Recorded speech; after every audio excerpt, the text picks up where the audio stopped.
तो जय हिंद मेरे प्यारे बच्चों, कैसे हैं आप लोग। मैं आशा करता हूं कि आप लोग अच्छे होंगे, मस्त होंगे। तो आज हम समझेंगे बहुत ही इंपॉर्टेंट टॉपिक के बारे में जो बोर्ड एग्जामिनेशन के लिए बहुत बहुत महत्वपूर्ण है, बहुत बहुत इंपॉर्टेंट है।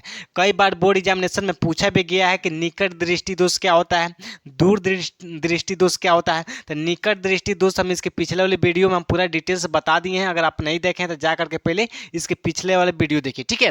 तो आज के इस वीडियो में हम दूर दृष्टि दोष के बारे में हम पूरा डिटेल से समझेंगे। आपका एक एक डाउट आपका क्लियर हो जाएगा। बस आप बोर्ड पे ध्यान से देखिए और समझने की कोशिश कीजिए, ठीक है। तो चलिए स्टार्ट करते हैं। देखिए, दूर दृष्टि दोष में क्या होता है, इसमें दूर की वस्तु आपको एकदम साफ दिखाई देता है, स्पष्ट दिखाई देता है, लेकिन नजदीक यानी पास का वस्तु आपको साफ दिखाई नहीं देता है, एकदम धुंधला दिखाई देता है, एकदम धुंधुरा दिखाई देता है। आदमी ऐसे देखता है कि क्या लिखा है जी, क्या लिखा है, क्या लिखा है, ठीक ना। कि आप देखे होंगे जितने भी बाबा दादा लोग होते हैं, जब ओल्ड हो जाते हैं, बूढ़े हो जाते हैं, तो नजदीक का वस्तु साफ दिखाई नहीं देता है। ऐसे देखते हैं, ऐसे देखते हैं क्या लिखा है जी, क्या लिखा है, यानी साफ दिखाई नहीं देता, ठीक है। यहाँ तो कोई दिक्कत नहीं। देखिए बोर्ड पे ध्यान से देखिए, दूरदृष्टि दोष। दूरदृष्टि दोष से पीड़ित व्यक्ति को दूर की वस्तु तो स्पष्ट दिखाई देती है, परंतु निकट की वस्तु स्पष्ट दिखाई नहीं देती है। दूर की वस्तु यानी साफ यानी स्पष्ट दिखाई देती है, और निकट यानी पास यानी नजदीक की वस्तु साफ दिखाई नहीं देती है। देखिए, इस दोषयुक्त नेत्र का निकट बिंदु 25 सेंटीमीटर से अधिक दूर हो जाता है, अतः व्यक्ति को 25 सेंटीमीटर तथा उससे निकट स्थित वस्तु स्पष्ट दिखाई नहीं देती। देखिए, यानी स्वस्थ आंख की न्यूनतम दूरी कितनी होती है, तो 25 सेंटीमीटर होती है। कितनी होती है, 25 सेंटीमीटर होती है। अगर हमको कोई भी वस्तु अगर देखना चाहिए तो 25 सेंटीमीटर की दूरी बना करके देखना चाहिए, क्योंकि हमारा आंख यानी स्वस्थ आंख की न्यूनतम दूरी कितनी होती है, 25 सेंटीमीटर होती है। अगर आपको कोई भी सामान देखना है, वस्तु देखना है, तो आप 25 सेंटीमीटर की दूरी बना करके देखिए, तभी आपको साफ यानी स्पष्ट दिखाई देगा, ठीक है। अगर एकदम आंख में से सटा लेंगे तो साफ दिखाई नहीं देगा, एकदम में से आंख में सटा लेंगे तो धुधुरा दिखाई देता है, साफ दिखाई नहीं देता है। आजकल बच्चों को देखे होंगे फ्री फायर खेलते हैं, एकदम अखिया के पास सटा लेते हैं सब, एकदम आंख के पास ला करके एकदम एकदम धक्का धक ये तो खटर फटर खेलते रहते हैं सब, ठीक ना। तो कम से कम आप 25 सेंटीमीटर की दूरी बना करके देखिए या खेलिए, उससे क्या होगा, आपका आंख एकदम स्वस्थ रहेगा, यानी जल्दी खराब नहीं होगा, ठीक है।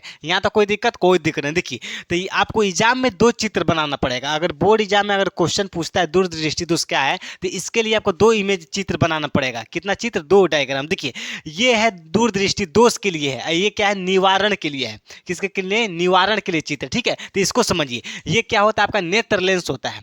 क्या है, नेत्र लेंस होता है। क्या है, नेत्र लेंस है। ये आपका नेत्र गोलक है। ये क्या है, आपका नेत्र गोलक है। यहाँ पर कोई ऑब्जेक्ट है, कोई वस्तु है। जब वस्तु से जब प्रकाश की किरणें जाती हैं तो सबसे पहले कहाँ जाता है, तो नेत्र लेंस से होकर के कहाँ जाता है। तो देखिए, यहाँ दूरदृष्टि में क्या होता है कि जब नेत्र लेंस से जब प्रकाश की किरणें जब पार होती है तो सीधे रेटिना के छेद के बाहर निकल जाती है, यानी रेटिना के पीछे इमेज बनता है। प्रतिबिंब कहाँ बनता है, रेटिना के पीछे बनता है। देखिए, इसका 2 रीजन होता है। कितना रीजन होता है, 2 कारण होता है। देखिए, पहला क्या होता है कि जो नेत्र लेंस होता है उसका वक्रता कम हो जाता है, यानी नेत्र लेंस छोटा हो जाता है, पिचक जाता है, जिसके कारण इसका फोकस दूरी बढ़ जाती है। फोकस दूरी बढ़ जाती है। फोकस दूरी इतना ना बढ़ जाती है कि रेटिना के छेद के वो पार्टी चला जाता है, ठीक ना। तो इमेज यानी प्रतिबिंब कहाँ बनता है, तो रेटिना के पीछे बन जाता है। अरे रेटिना पे इमेज प्रतिबिंब बनेगा तभी तो हमको वस्तु दिखाई देगी।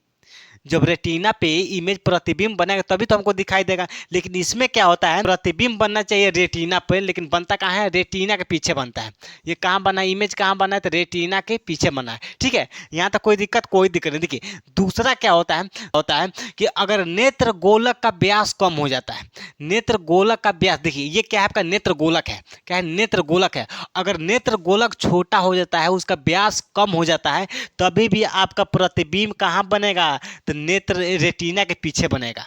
कहाँ बनेगा, रेटिना के पीछे बनेगा। यहाँ तो कोई दिक्कत नहीं। देखिए अब यहाँ पे देखिए, बोर्ड पे देखिए, दूरदृष्टि दोष के कारण, दूरदृष्टि दोष होने के निम्नलिखित 2 कारण होते हैं। पहला क्या होता है, नेत्र लेंस की वक्रता कम हो जाती है, यानी कम हो जाना, जिससे उसकी फोकस दूरी बढ़ जाती है। अगर नेत्र लेंस को वक्रता यानी कम होती है तो उसका फोकस दूरी बढ़ जाती है, और इमेज कहाँ, प्रतिबिंब कहाँ बनता है, तो रेटिना के पीछे बन जाता है, ठीक है। ये दूसरा दूसरा, नेत्र की मांसपेशियां के क्षीण हो जाने से नेत्र गोलक के व्यास कम हो जाना।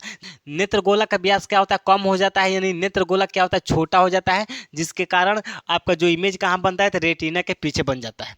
यहाँ तक कोई दिक्कत? तो कोई दिक्कत है। देखिए अब निवारण समझिए। दूरदृष्टि दोष को दूर करने के लिए उचित फोकस दूरी वाले लेंस के चश्मे का भी प्रयोग किया जाता है, जिससे दूर स्थित वस्तु से चलने वाले प्रकाश की किरणें उत्तल लेंस से अपवर्तन के पश्चात नेत्र के निकट बिंदु से आती हुई प्रतीत होती है। अभी हम चित्र में समझाएंगे तो आपको क्लियर हो जाएगा, ठीक है। देखिए ये किरणें अपवर्तित होकर रेटिना पर फोकस हो जाती हैं, जिससे प्रतिबिंब रेटिना पर बनता है और तथा वस्तु स्पष्ट दिखाई देती है। ध्यान सब चित्र में देखिए यहाँ पे ये क्या है, आपका नेत्र गोलक है। क्या है, नेत्र गोलक है। और ये क्या आपका नेत्र लेंस है। क्या है, नेत्र लेंस है। अगर हम अपने आंख के आगे उत्तल लेंस लगा देते हैं, उत्तल दर्पण नहीं लगाना है, उत्तल दर्पण नहीं, उत्तल लेंस। अगर हम चश्मे, अगर उत्तल लेंस वाला अगर हम चश्मा पहनते हैं तो जो प्रकाश, देखिए जब प्रकाश कहाँ जाती है, तो उत्तल लेंस से यानी अपवर्तन के बाद क्या होती है, अपवर्तन। उत्तल लेंस के अपवर्तन के बाद कहाँ जाती है प्रकाश की किरणें, तो नेत्र लेंस में घुस जाता है। नेत्र लेंस से होते हुए कहाँ जाता है, तो रेटिना पे फोकस होता है। कहाँ होता है, ये होता है आपका रेटिना। तो इमेज यानी प्रतिबिंब कहाँ बनता है, तो रेटिना पे बनता है। देखिए ये जो आपका अपवर्तन के बाद नेत्र के निकट बिंदु से आती हुई प्रतीत होती है। देखिए कहाँ होती है, यानी आती हुई प्रतीत होती है। कहाँ जाती है, तो नेत्र लेंस से होते हुए कहाँ चली जाती है, कहाँ फोकस होती है, तो रेटिना पे फोकस होती है। कहाँ फोकस होती है, रेटिना पे फोकस होती है। तो प्रतिबिंब कहाँ बनेगा, तो रेटिना पे। यहाँ तक कोई दिक्कत है, बताइए यहाँ तक कोई दिक्कत है? दूरदृष्टि दोष में कोई दिक्कत है? कोई दिक्कत नहीं। अगर हम उत्तल लेंस वाला चश्मा पहनते हैं तो हमको नजदीक यानी निकट की वस्तु एकदम साफ दिखाई देगा, एकदम साफ दिखाई देगा। तब आदमी कहेगा हाँ अब ठीक ठाक है, अब साफ दिखाई दे रहा है, ठीक ना। तो यहाँ तक कोई दिक्कत है, बताइए कोई दिक्कत नहीं है। तो मैं आशा करता हूँ कि आपको पूरा डिटेल से समझ में आ गया होगा।